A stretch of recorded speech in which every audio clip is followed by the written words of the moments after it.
Some say too many horror movies. I say still not enough horror movies.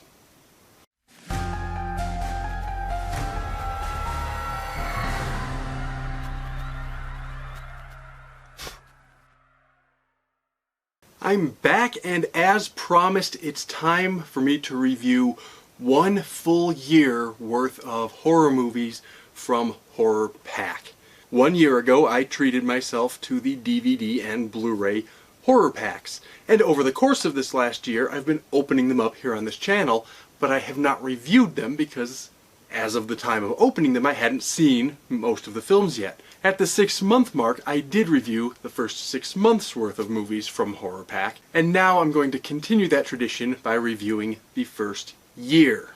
As a reminder, or in case you haven't seen the video in which I reviewed the first 6 months worth, I'm sorting these films into 3 broad categories. Those 3 categories are those that I didn't particularly like, I'm putting on this side, those that I liked, I'm putting in the middle, and those that were transcendent, near perfect, classic films, top grade, I'm putting over on this side. And like I did with that 6-month video, I'm not going to give full in-depth reviews of all of these films. I'm going to offer a few comments on each of them, just in the interest of time. Let's begin with a reminder of which ones I did and didn't like from that first 6 months. I'm not going to offer commentary on these, I'm just going to go down the list and sort them into their appropriate piles, and then we'll pick up with the second 6 months, the new films, and add to those piles with the new films, and I will comment on those. If you're interested in the commentary on the first half of these films, go back and watch my other video where I reviewed the first 6 months worth, and you'll hear more of my thoughts. So without further ado, let's get right into it, and let's begin with a reminder of the films that I liked the most from the first 6 months worth.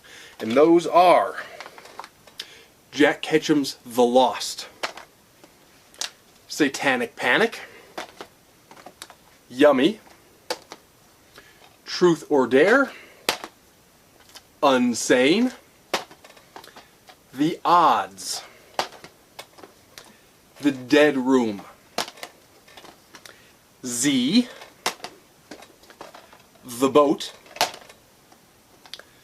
The Barn, Christine from Stephen King's novel, Inoperable, and Carrie, also from Stephen King's novel. And now let's talk about the middle category from the first 6 months. As a reminder, these are not films necessarily that I found to be mediocre. These are films that I legitimately enjoyed watching. These are films that I would watch again. They're just not quite as good as these ones. So that's what this middle category is. I'm considering these 3 to 4 star ratings and these 4 to 5 star ratings. And here they are.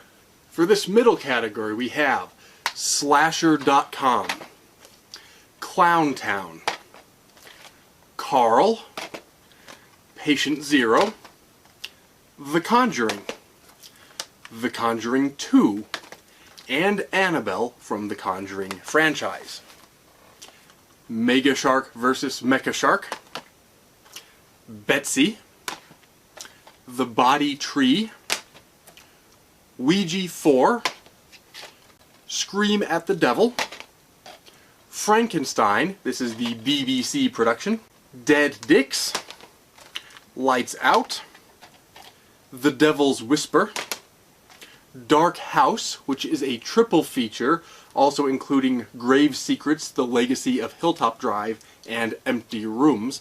This ended up in the middle category because I disliked one, reasonably liked the other, and found one of them somewhat mediocre. So I put the whole collection into the middle category.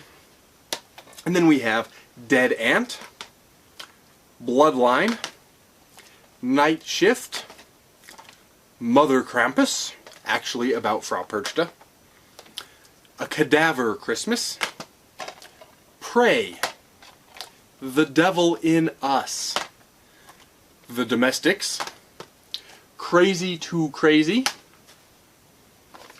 The Feed, The Devil's Candy, and Werewolf. And while we're reiterating these previous reviews, I should mention that I stand by most of my rankings.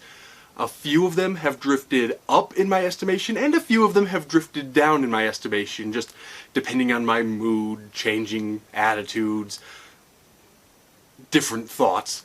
But in general, I stand by my rankings, and I am not revising my rankings. I'm presenting them as I did 6 months ago. That said, let's move on to the bottom category. These are the films that didn't really do it for me. I'm not saying they're the worst horror movies ever. In fact, I made a different video about those. What I am saying is these had too low of production value, they weren't well performed, they weren't well written, or maybe they're okay for some people, but something about them just stuck in my craw and they didn't really work for me.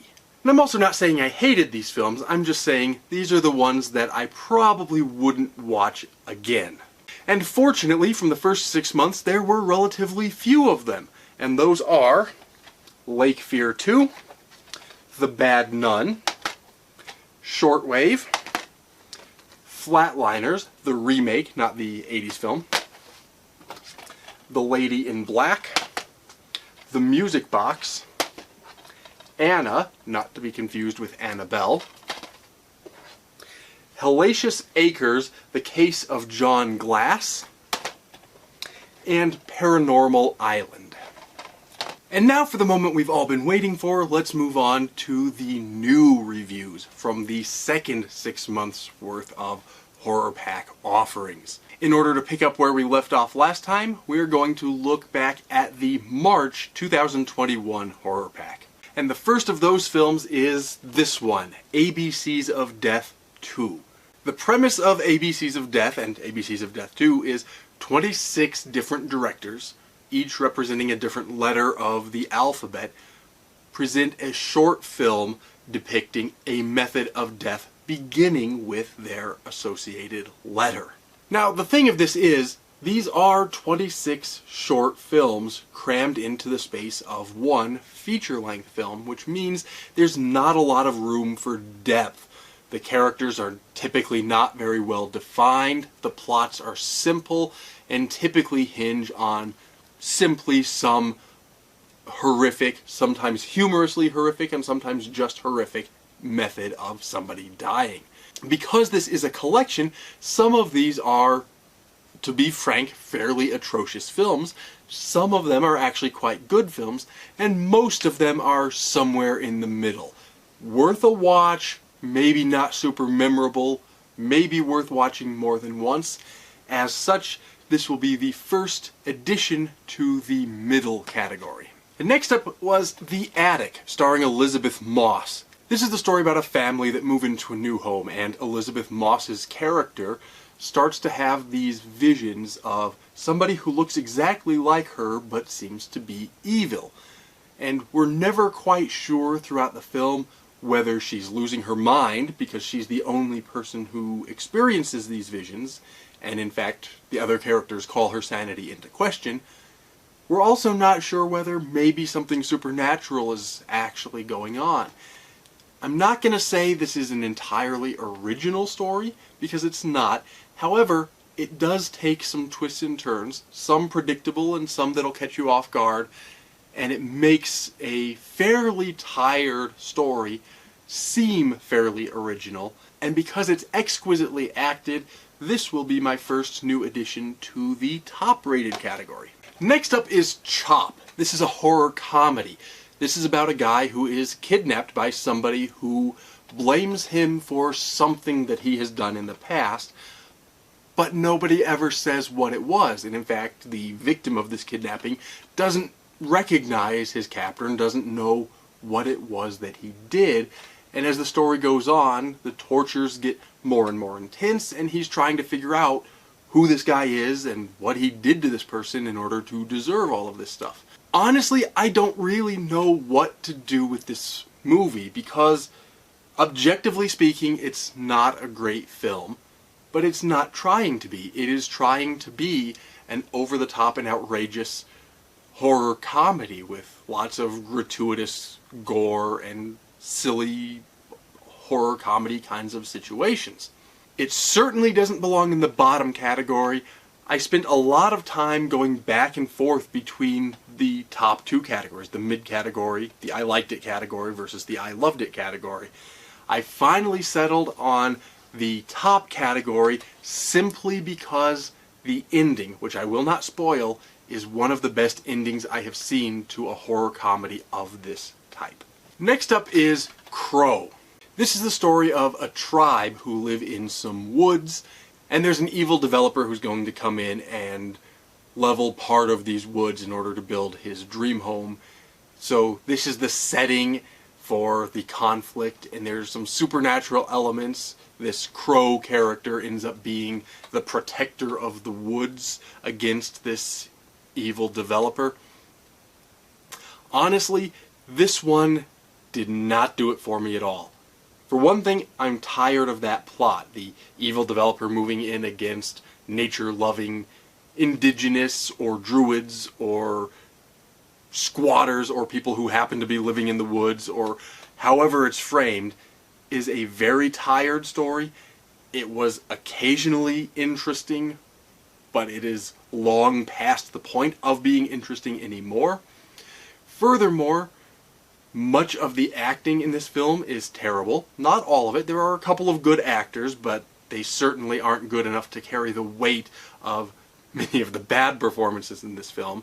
The plot, beyond being trite and cliched and worn out, as I already mentioned, is disjointed, and it tries to do too many things at once and go too many different directions. None of the characters end up being likable. Honestly, I hate to say it, but this was one of the worst offerings from HorrorPack at all. This one goes into my bottom category. And the next one is Child of Satan. This, as you might expect given the title, is a demonic baby or a possessed baby or an evil baby kind of a story. And the thing about this one is we've all really seen this movie before. Even if we haven't seen this one, we have seen everything that it has to offer. It takes a lot of tropes that I like, but it never really does anything original with them. Nothing about this is the worst ever, for sure. The acting isn't all great, but it's far from the worst. The production values, not great, but far from the worst.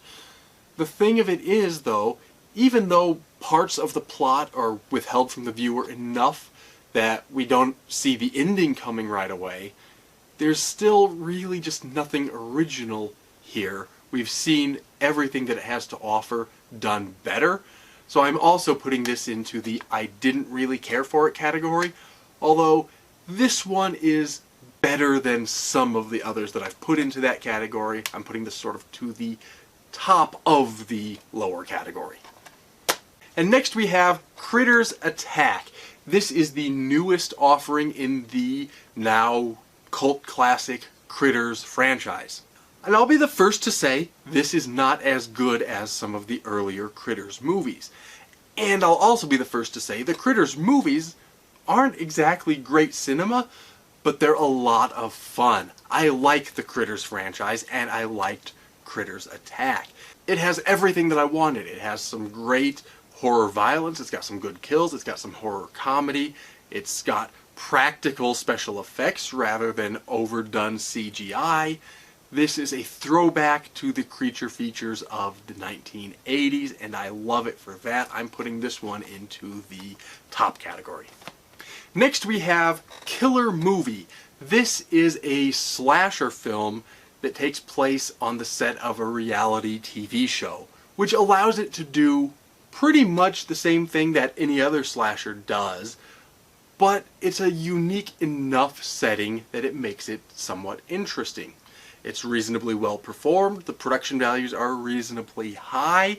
I actually liked some of the dynamics between the salt of the earth sort of local characters versus the snooty Hollywood reality TV types. There are some good people and some assholes on both sides, and it made it an interesting dynamic between these two cultures. I'm not going to say this is a great movie. It's a fairly straightforward, stereotypical slasher movie. I did enjoy it. I'm putting it into the I liked it category. And finally, from March 2021, we have After Dark, which was the HorrorPack exclusive for this month. This is also a slasher story. We have some friends that are traveling to their party. Their car breaks down. They're kind of out in the middle of nowhere. They happen across a drifter who joins their group for a while, and slasher movie things start to happen, and it's uncertain whether the drifter is the killer or whether he's really on their side, so there's a little bit of a mystery element to this one. It doesn't really transcend the body of work that we've all seen in the slasher subgenre, but it's a solid entry into that subgenre, and I'm putting it also into the I liked it category. Moving right along to April of 2021, let's get right into it with the first, which was Transylmania. This is a vampire Transylvanian horror comedy. This doesn't even try to be a good movie. This is very much in the vein of National Lampoon. And I like some of that kind of movie. While I certainly like intellectual cinema, I also like some lowbrow humor from time to time. The problem here is the jokes just aren't that funny. I don't expect every joke to be intellectual, but I expect a little something more than just flatulence and stoner humor. None of that really does it for me unless there's something else to it, and this didn't really have any of the something else to it. To be sure, the production values are not terrible. The acting is okay for this kind of movie. It's, I would say, deliberately bad in some cases, so that's actually okay. But this is a comedy that simply didn't make me laugh. So for that reason, I unfortunately have to put this one into the lower category.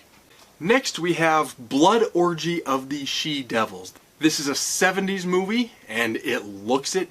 If you like these kinds of movies from the 70s, I kind of recommend this one on a certain level because it is very much a 70s horror movie.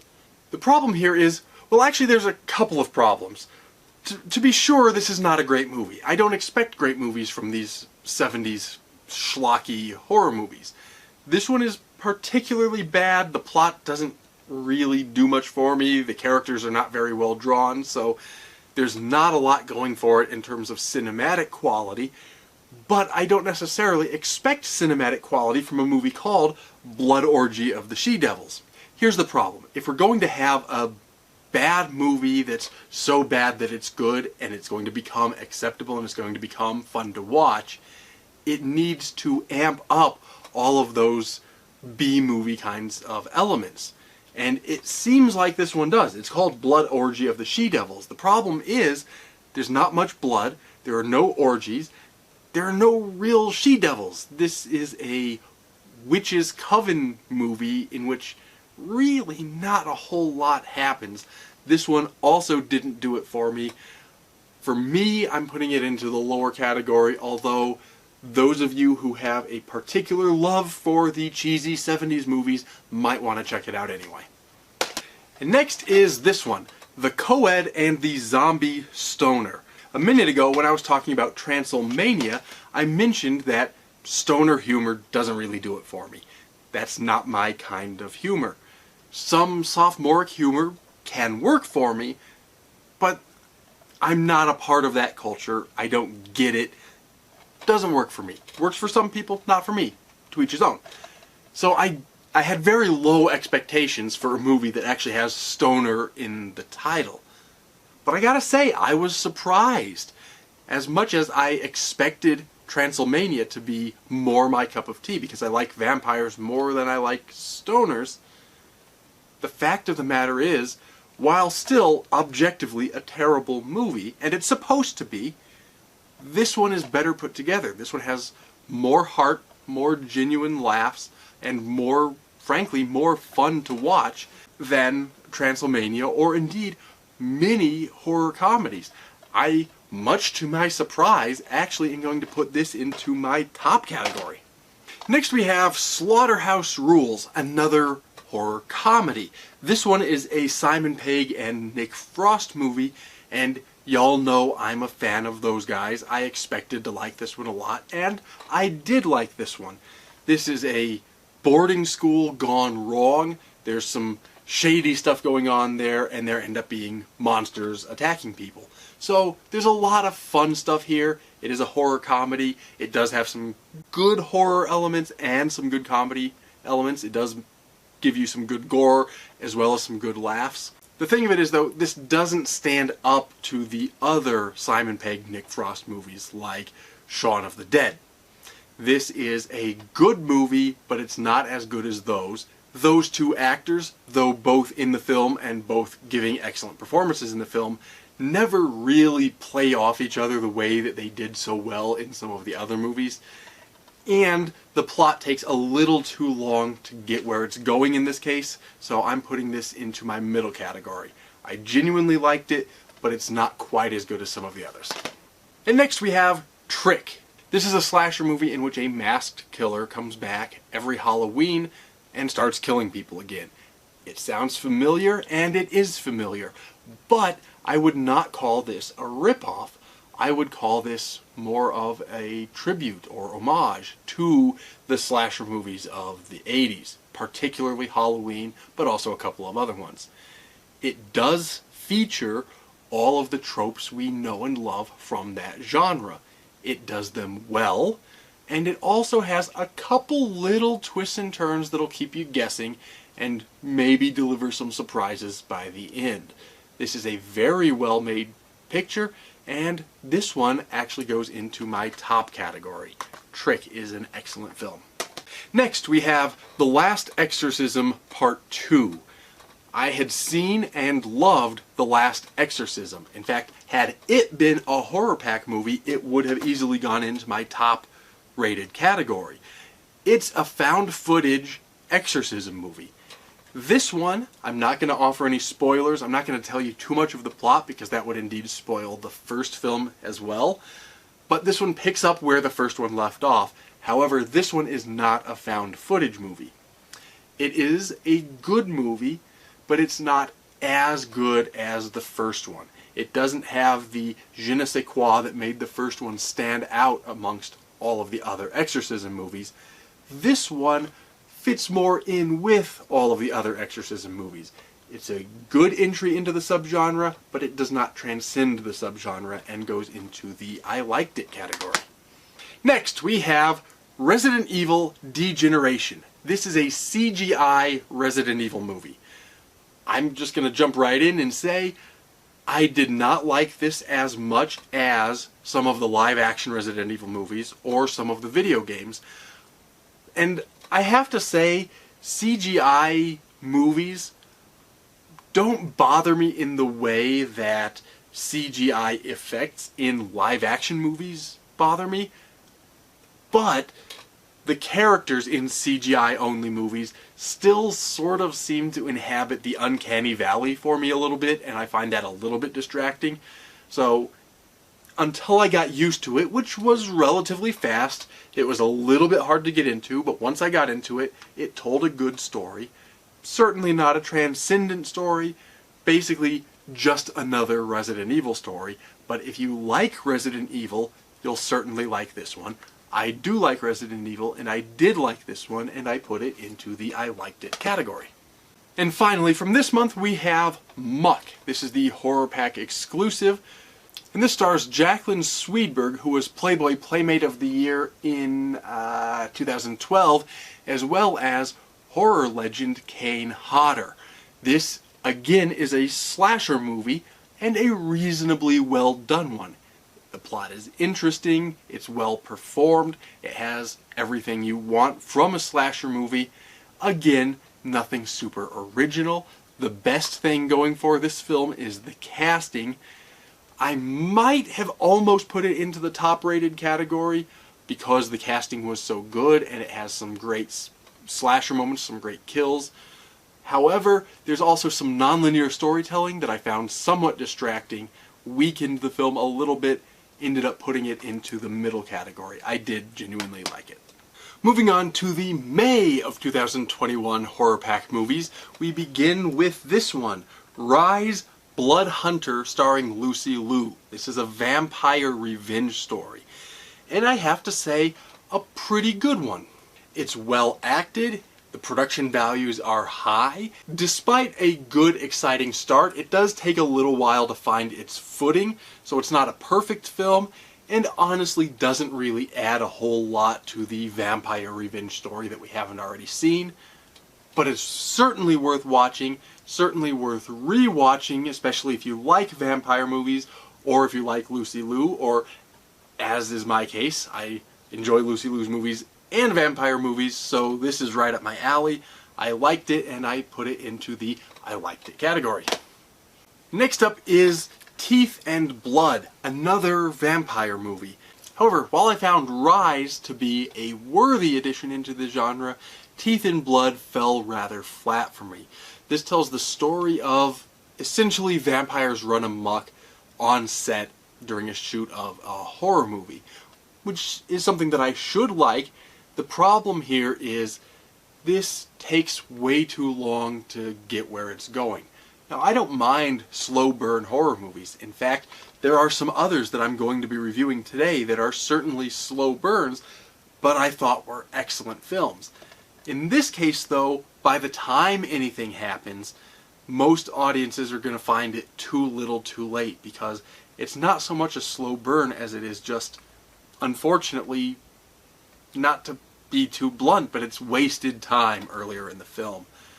The production value is basically what you would expect from a low-budget B-grade horror movie, so nothing great there, but also no complaints. The acting, also a mixed bag. Some of the actors turned in better performances than I expected, others fell flat. I'm not saying this is a terrible movie. Honestly, I just didn't really care for it. It goes into my lower category. Next we have The Devil Incarnate, which is essentially another attempt at a Rosemary's Baby type of story. I've mentioned before, I like a good demon baby story, and this one is decent.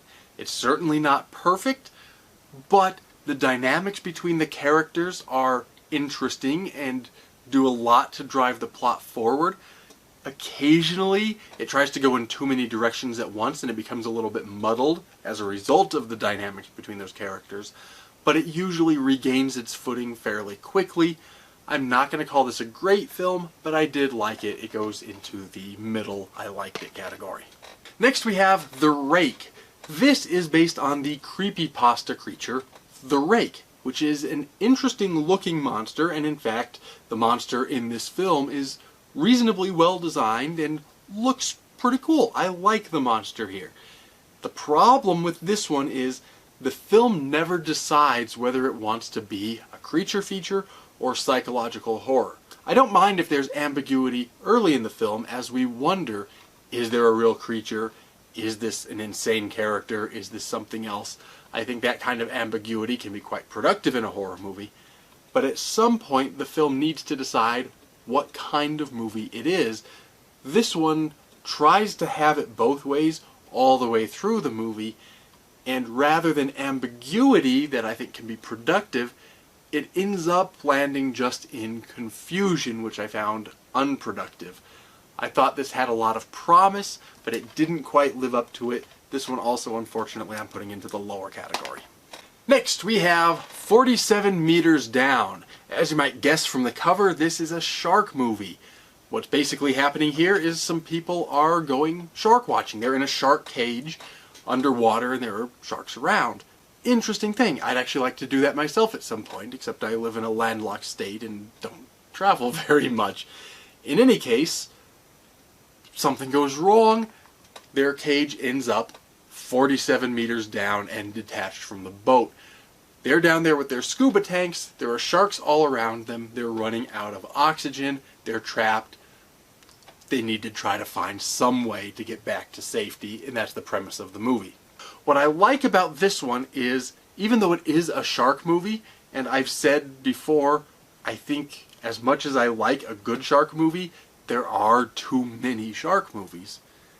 Even though this is a shark movie, this is also a claustrophobia movie. This is also a disaster movie, although on a small scale. This is not like a disaster that affects hundreds or thousands of people. This is a disaster that affects a couple of people. But it's a disaster story. It's a trapped underwater story. The sharks are a threat, but they're not actually the scariest part. The scariest part is the isolation, being trapped underwater, running out of oxygen, that sort of time pressure because oxygen is running out and they're not sure how they're going to escape. There's always a risk if you're telling a story like that, that two people trapped in a cage underwater could get boring before you reach the end of a feature-length film. This actually manages to keep it fresh and exciting throughout. It has some twists and turns so that even though we all know from the beginning, fundamentally there are only so many outcomes. Either they survive or they don't, or maybe one survives and one dies. These are the only possible outcomes. 3 possibilities. Or I guess 4 if you count one surviving versus the other surviving. But few possibilities, so it's going to be a predictable film, but it does manage to have a couple of surprises. Some of them end up being a little bit more surprising than others. Some of them are telegraphed a little too early. Nevertheless, an excellent film. I'm actually putting this one into my top category. Next we have A Night in the Woods, which is a found footage story about 3 people out in the woods and bad stuff starts to happen. This is very much a Blair Witch kind of story, but it doesn't have the gravitas or the interesting marketing or the novelty that Blair Witch had when it first came out. So this one ends up being not as successful as the Blair Witch Project.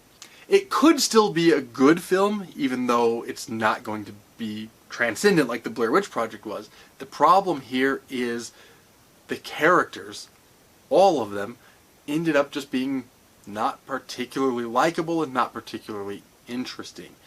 I think the filmmakers were trying to drive the plot forward using sexual tension and interpersonal dynamics between the characters to keep things interesting, but it just ended up making me dislike the characters more than feel sympathy for the other characters.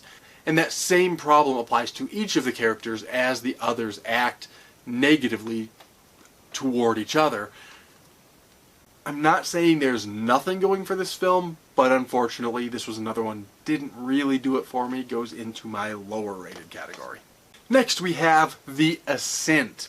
This is another demon possession story. In this case, it's a father who's become convinced, or at least suspect, that his son is demonically possessed, or possessed by the devil, or possessed by a spirit, or otherwise infected by some bad juju. As such, once again, this film relies on tropes that are very familiar to all of us, and there's not a whole lot terribly original about it.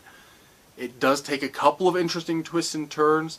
I found them overall fairly predictable, but I also found the film well put together, well worth watching, probably worth watching again, and I'm putting it into the I liked it category.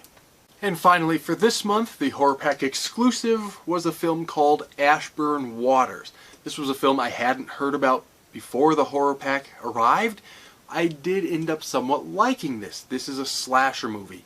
Friends are out camping, slasher things start happening, people start dying, there seems to be some kind of a creature out in the woods. Now, I'm going to be the first to say the production values here are pretty low. This was a tiny budget film. The special effects, while they have a lot of charm, are certainly not up to what we might call modern standards. But you know what? This is a lot like a throwback to old midnight movies, old creature features, old slasher movies. As such, it has a lot of heart. I did end up liking it. It's also going into the middle I liked it category. And now it's time to look at the June 2021 horror pack. First out of that pack was Mother. This is a fairly controversial film. Before I'd seen it, I'd heard mostly good things, but the people who didn't like it were, let's say, disproportionately angry about it. They really didn't like it. And this ends up being kind of a love it or hate it kind of a movie. This is also the kind of movie that I don't think you should, if you haven't seen it yet, read or watch too much about before you go into it. I think you should approach this cold because the discovery is a part of the fun of it. I will say it's a fairly slow burn of a horror movie. It takes a long time before anything really happens, and when it does happen, it's fairly confusing throughout much of the film. Answers are not quickly forthcoming. But even though it's fairly slow moving, it's interesting and gripping throughout. It's beautifully shot, it's beautifully acted, and it's just interesting. It keeps you engaged even as it takes its time developing its story. I think the thing that angered a lot of people about this film was the ending, and it's easy to misunderstand the ending. In fact, on a first watch, I think a lot of people will be confused rather than satisfied by the ending.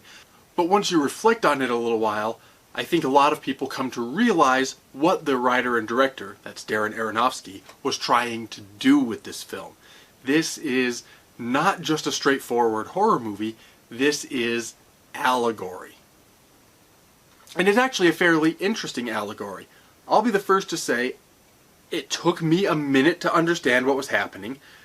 I got it fairly quickly afterward, once I thought about it for a minute, and then I watched the whole movie a second time to go back and understand sort of at a deeper level where some of this allegory was going, and there's really a lot here. This is the kind of film that, even if you didn't like it, I recommend watching twice just to try to get a little bit more out of it.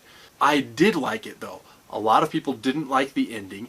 I actually thought the ending was great, except I did not care for the last couple seconds. I will admit, the very ending, those very last few seconds, I thought overplayed their hand and ended up a little bit, how to say without spoilers, let's just say a little bit, I think the allegory ended up a little bit mixed, a little bit confused in just those last couple of seconds. But right up until that moment, I loved this movie. Those last couple seconds were not enough to ruin it, and I'm putting this into my top I loved it category. Next we have Storm Warning. Despite the title, this is not really about a storm. This is not a storm movie, it just happens to take place during a storm. Rather, this is the story of a couple held captive by some psychos, and they're tortured, and this turns into a fairly extreme horror story. And if I'm completely honest, there's not a whole lot original here. We've seen extreme horror movies before, we'll see them again, and this is a good entry into that subgenre. This is far from the most extreme picture I've ever seen. It does have some good violence, some good extreme brutality, and if you're into extreme horror, I think you're going to like it. For me, it goes into the middle category. I did enjoy it. Next, we have Three-Headed Shark Attack. There's really not a whole lot to say about a movie like Three-Headed Shark Attack. This is, well, it's Three-Headed Shark Attack. The title tells you everything you need to know. If the title doesn't tell you everything you need to know, the fact that Danny Trejo's in it tells you even a little more of what you need to know.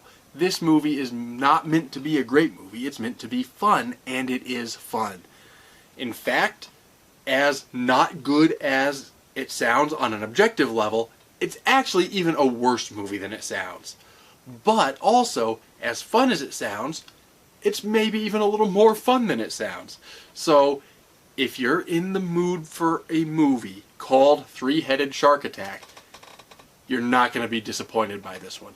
I'm certainly not saying it's transcendent, but I am saying I liked it, and I'm putting it into the middle category.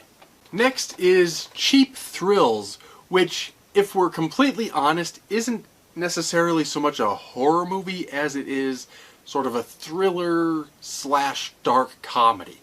However, I like thrillers and I like dark comedies, so even though it's a little bit of an odd man out in terms of HorrorPack, I ended up liking it. I thought it was a pretty good movie. The premise of this movie is a down-on-his-luck guy's out at a bar with an old friend. They're catching up and commiserating, and they're approached by a wealthy couple who start to offer them money to do increasingly outrageous things. Eventually they leave the bar, they go to the couple's house, and their challenges, these outrageous stunts that they're asked to perform, become increasingly outrageous, increasingly dangerous, violent, illegal, and so forth.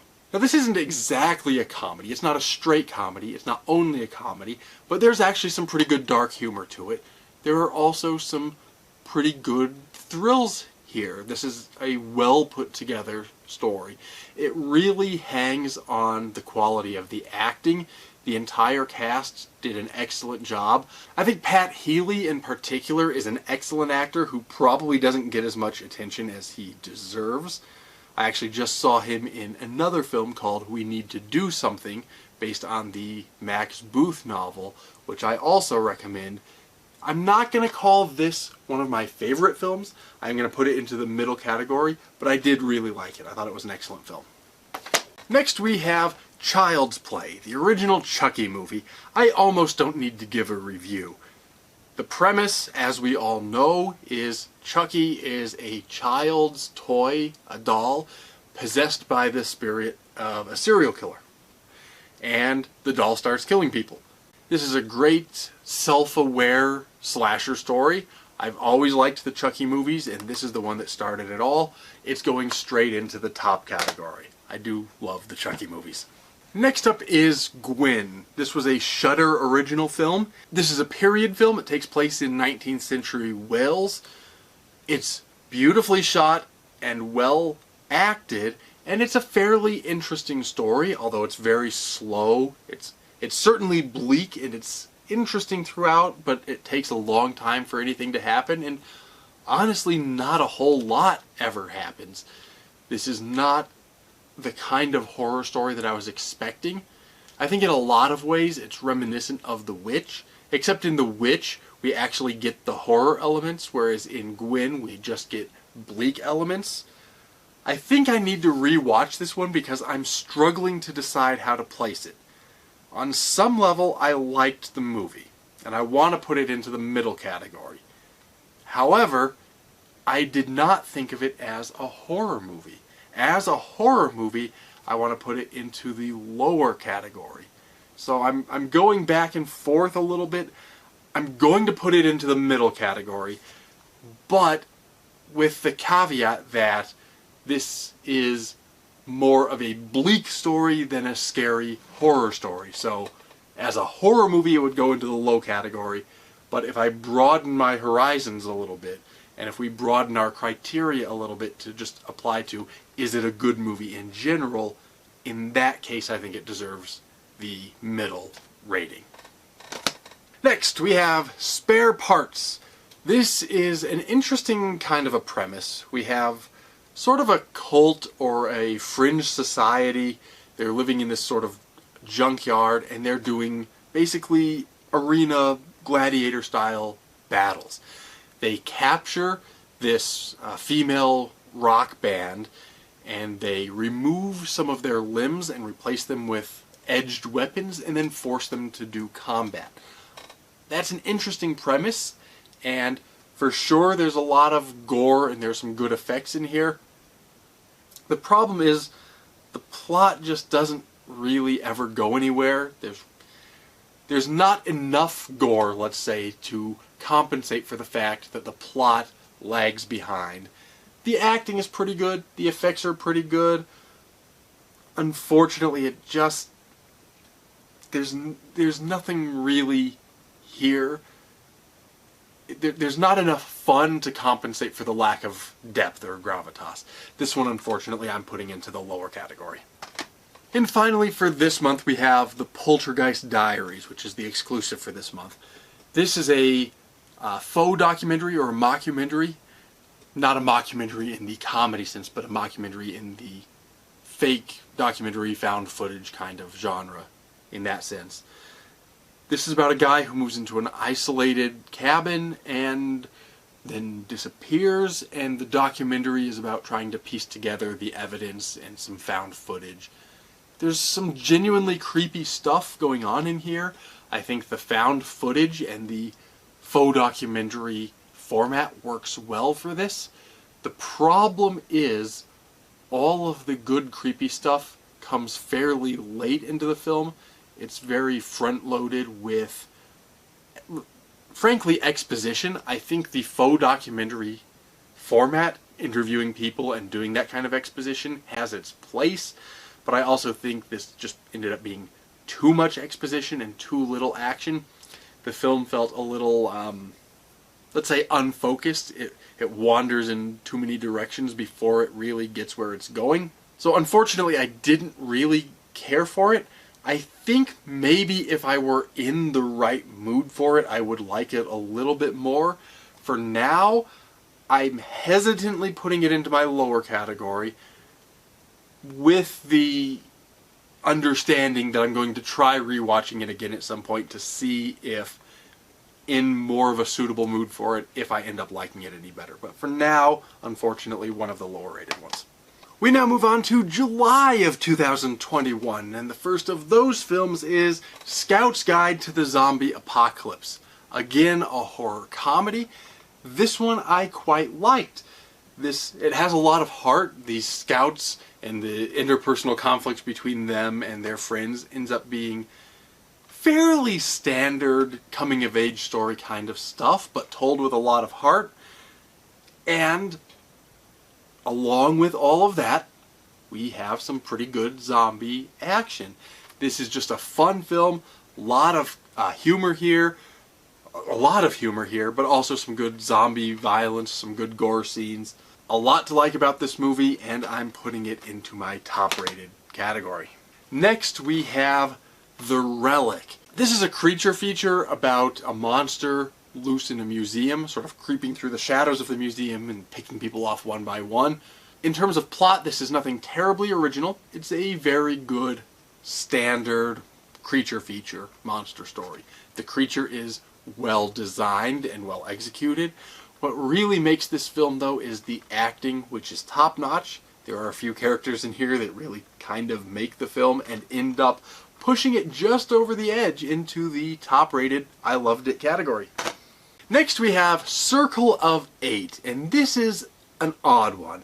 For one thing, my understanding is that this film was originally serialized, I believe on MySpace, which probably accounts for some of the oddness in watching it straight through as a feature film.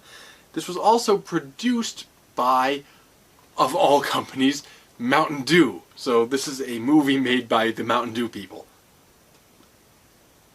Who would have thought? The premise is a girl moves into this new bohemian sort of apartment complex. There's a lot of artists living there, and they all seem a little bit off. They seem just a little bit weird.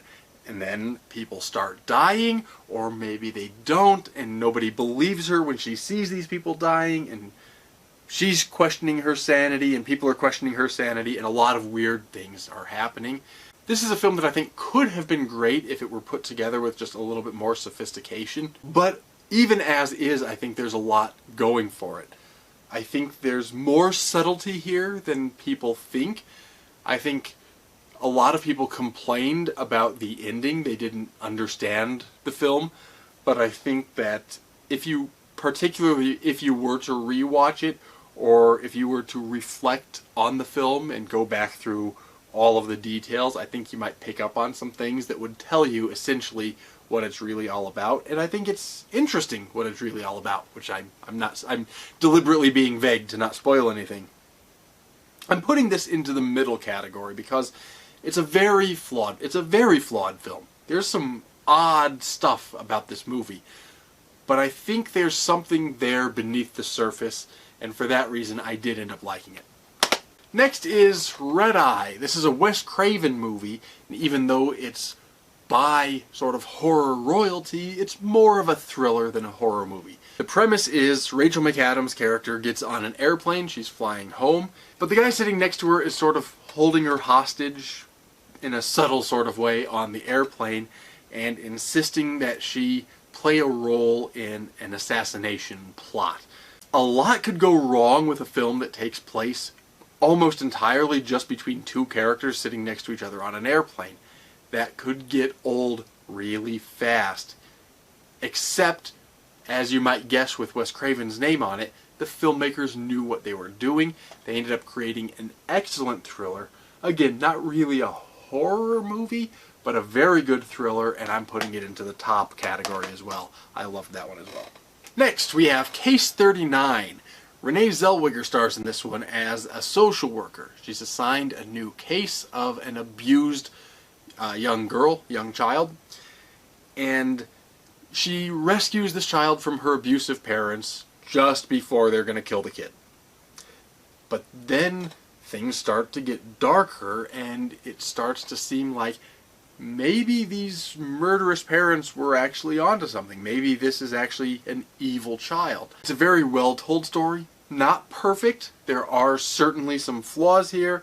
I think it has a couple of pacing issues. I think the ending is okay, but not the best I've ever seen. But it's very well acted. It has a couple of genuinely creepy scenes.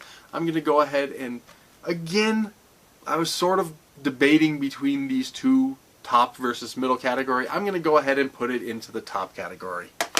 Next up is Anna and the Apocalypse. This is a zombie Christmas musical.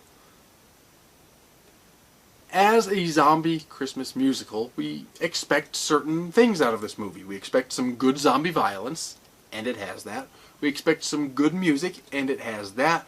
We expect some comedy, and it has that. We expect basically a lot of heart. It doesn't have to be a great film, it just has to have a lot of heart, and this does.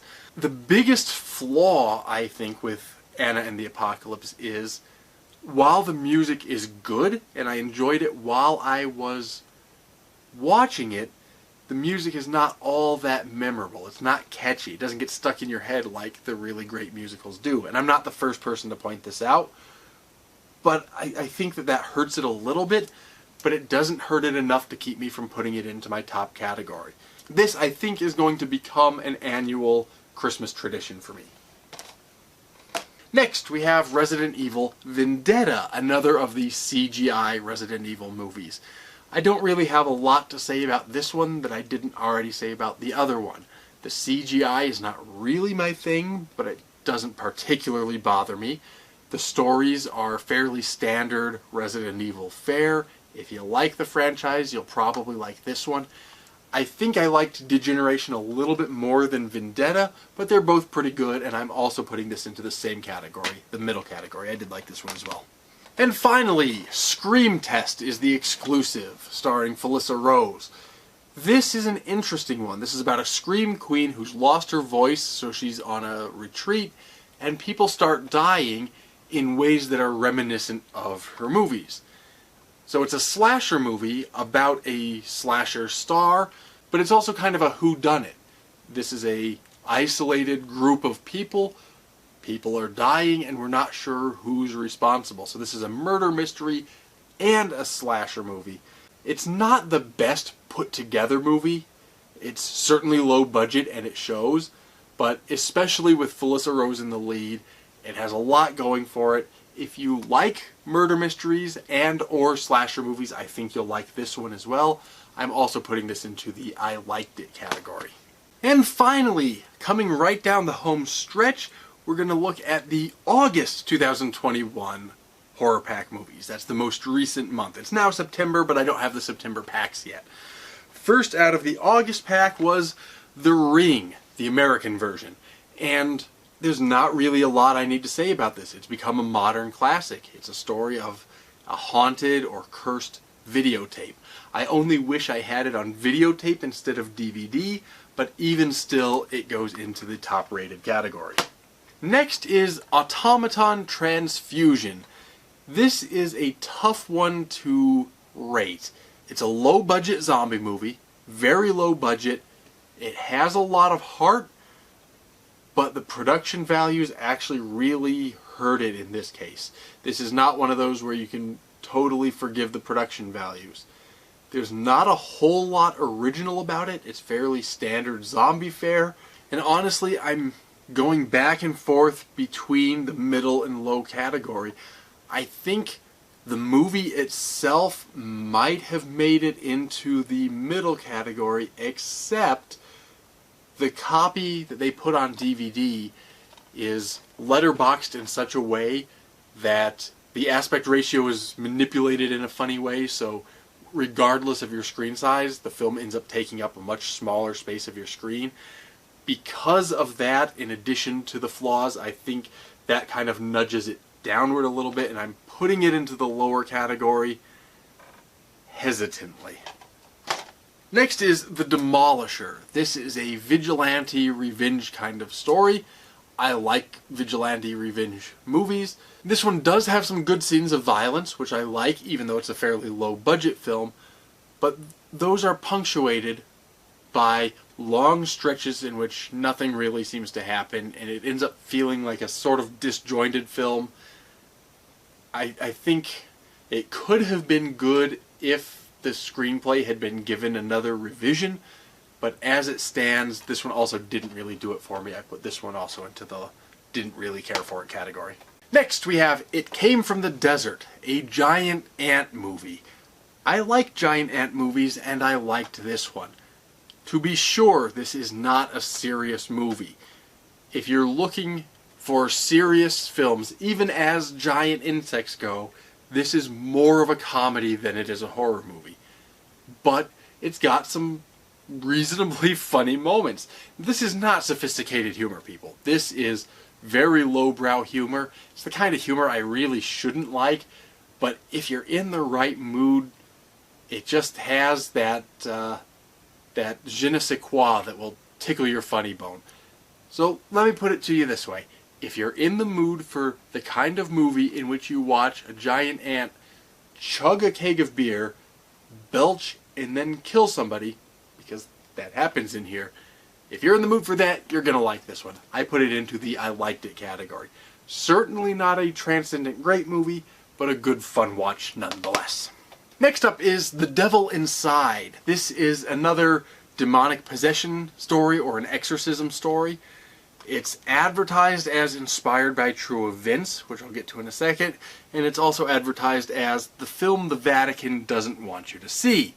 Despite that marketing, this is controversial not for religious reasons, but because of the film's ending. And once again, I'm not going to spoil anything. I'm going to talk about the ending, but I'll do it in a way that it won't spoil anything.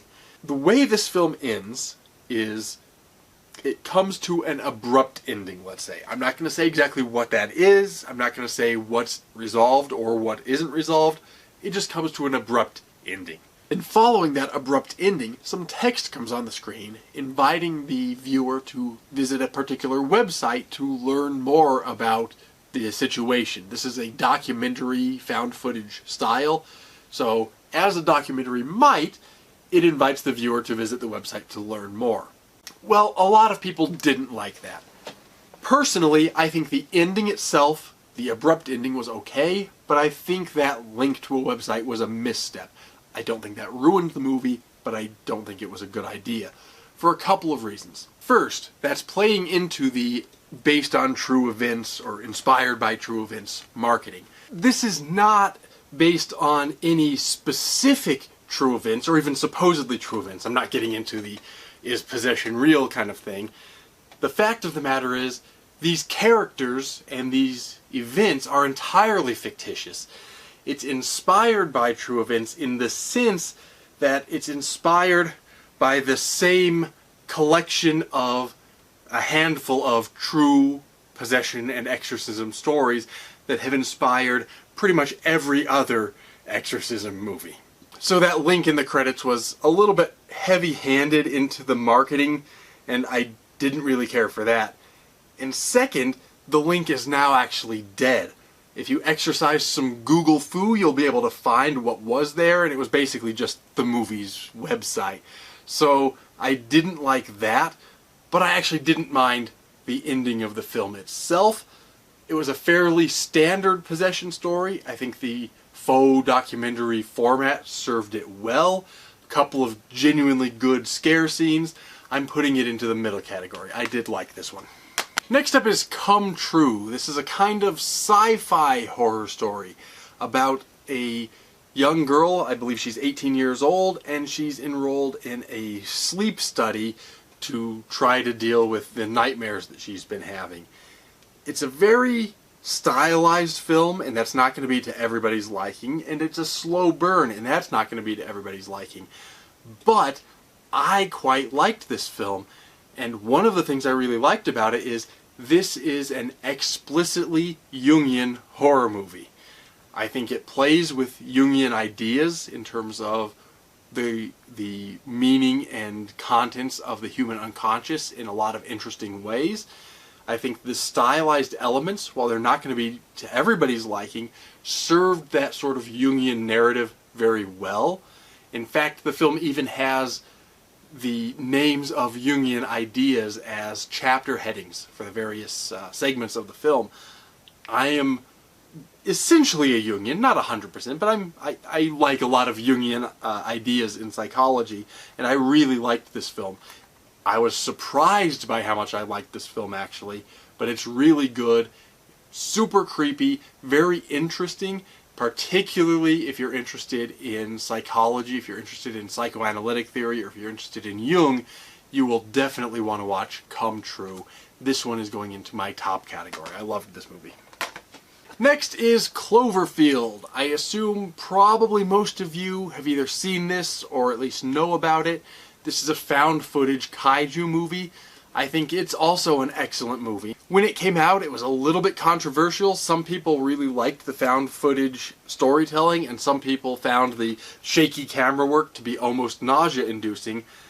I see their point. It approaches the limit of what I think is acceptable for a found footage movie, but for me, it didn't cross that line, and I think the storytelling was excellent. I really liked Cloverfield. I think it's an excellent movie. It also goes into my top category. And finally, last but certainly not least, is Don't Fuck in the Woods, which is the HorrorPack exclusive. You know what this is going to be from the title alone. This is young people going out into the woods, fucking in the woods, and bad things happen. There's a monster out and it starts killing people. It's certainly a low-budget movie. It's gratuitous in every way, but, you know, it's a lot of fun. It's a good creature feature. It's not an excellent movie, but if you're the kind of person who sees the title of this movie and thinks, oh, that's awesome, that's going to be a good movie, then this is the kind of movie for you. If you're the kind of person who sees the title of this movie and rolls your eyes and says that's a stupid title, this is probably not the movie for you. My tastes are very eclectic. I like everything from the highbrow to the lowbrow. This is fairly lowbrow, but I liked it anyway, and it's going into the middle category. So once again, we see that HorrorPack is doing an excellent job of delivering primarily good to great movies. There were a few that I didn't like, but overwhelmingly positive. Even of the ones I didn't really like, I'm not saying I hated them. I'm not sorry to have watched them, with maybe one or two exceptions. But overall, I'm even glad to have watched these, but these are very good and these are excellent. Let's update our final tallies. Let's just see how many ended up in the first year of HorrorPack movies, how many ended up in each category. So we have in the lower rated, didn't really care for it category, a grand total of 20 in the I didn't really care for it category, compared to the I liked it category, the mid-grade 3 to 4 star sort of rating. Let's see. A grand total of 50, no less than 50 movies in the good I liked it category. And finally, last but certainly not least, and in fact, in many ways last but greatest, the top of the line category, the ones that I really liked, the ones that I loved. How many of those are there? We have 29 of those in the top rated category. So again, as was the case with the 6 month, the smallest category by far were the ones that I didn't really care for. The good to great overwhelmingly dominates. HorrorPack is doing an excellent job. I hope maybe I've helped you discover a couple of films you didn't know about, maybe talked you into buying the HorrorPack if you've been on the fence. I do recommend it. I recommend most of these films individually. I recommend the service. It's all good stuff. This is a good time to be a horror fan. Now, as we come to a conclusion for today, just a little bit of bookkeeping. As always, let me ask you, please do like this video, subscribe, ring the notification bell, leave me a note down in the comments. Any or all of these things help me to grow this channel so I can keep bringing you horror-related content. There's a lot more good stuff to come, particularly as we're approaching the Halloween season. As a quick side note, I am posting this, assuming all goes well in the editing process, on September 10th in the morning. If you happen to be watching this the same weekend that this video goes live, I will be at the Colorado Festival of Horror in Denver, Colorado. If you are also at this festival, come and find me. But alas, I'm filming this the night before that convention. It's late. I need to get this edited in a hurry so I can get to bed, so I can get up and actually go to the convention. So I'm going to bring it to a close here and say, as always, take care and stay scared.